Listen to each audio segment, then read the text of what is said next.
اور امام شافعی کی والدہ ماجدہ بڑی عمر یافتہ تھی، ان کو کوئی اولاد نہیں تھی، تو انہوں نے امام اعظم کے جنازے سے التجائی کی کہ اے ابو حنیفہ، اللہ کے پاس آپ کا جو واسطہ ہے اس واسطے کے تصدق سے میں گزارش کرتی ہوں آپ دعا کیجئے کہ اللہ مجھے اولاد دے۔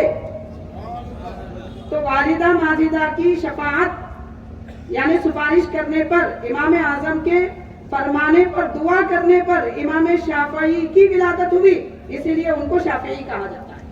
یہ حضرت بندہ نواز گیسو دراز علیہ رحمۃ اللہ ارشاد فرماتے ہیں۔ حاضرین کرام، ہمارے شہر میں اور ہندوستان میں جتنے بڑے بڑے اکابر ہیں، حضرت یوسف بابا شریف بابا علیہ رحمۃ اللہ، یہ حضرات حنفی ہیں، امام اعظم کے مقلد ہیں۔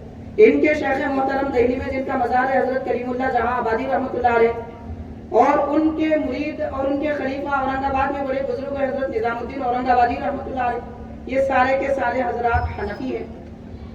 اور ماشاءاللہ آپ جس مکان پر جس جگہ بیٹھے ہوئے ہیں اس کے قرب و جیوار میں دو بڑے بزرگان دین ہیں، حضرت سیدی حسن برہنہ شاعری رحمۃ اللہ اور حضرت شجاع الدین حسین علیہ رحمۃ اللہ، یہ حضرات بھی حنفی ہیں۔ تو ایسے ہندوستان میں تقریباً بڑی تعداد میں جتنے اولیاء اللہ گزرے ہیں سب حنفی گزرے ہیں، امام اعظم کے مقلد گزرے ہیں۔ یہ ساری گفتگو سے سبق جو ہم کو حاصل ہوتا ہے وہ یہ ہے، اللہ تبارک و تعالیٰ نے جس امام سے ہم کو وابستگی اور جن کی تقلید کرنے کا شرف اور فضیلت ہم کو دی ہے، یہ ایسی فضیلت ہے کہ اس کے بعد کہیں اور کوئی چیز تلاش کرنے کی ضرورت نہیں ہے۔ آج کل لوگ غیر مقلد تو غیر مقلد ہے، بعض ایسے بھی تقلید کرنے والے لوگ ہیں، وہ دوسرے لوگوں کی کھڑکیوں میں جھانک رہے ہیں اور تلاش کر رہے ہیں کہاں کیا ملے گا، کہیں کچھ نہیں ہے، سارے خزانے امام اعظم کی تقلید میں ہیں۔ ان خزانوں کو پا لیجیے، ساری نعمتیں اللہ تعالیٰ کی، نبی پاک صلی اللہ علیہ وسلم کی سب نعمتیں مل جائیں گی۔ صحابہ کرام کی فقہ بھی امام اعظم کے فقہ مذہب فقہ میں ہے، اور اہل بیت کرام کی فقہ بھی امام اعظم کے فقہ میں ہے۔ اللہ تعالیٰ نے ہم کو امام اعظم کا مقلد بنا کر دو بڑے بزرگوں سے وابستہ فرما دیا ہے، ہمیں کوئی اور جھانکنے اور تلاش کرنے کی ضرورت نہیں ہے۔ اللہ تعالیٰ ہم سب کو نیک توفیق سمجھ عطا فرمائے، امام اعظم کا مقلد ہمیں باقی رکھے۔ صلی اللہ تعالی وسلم علی خیر خلقہ سیدنا محمد وآلہ وصحبہ اجمعین، والحمد للہ رب العالمین۔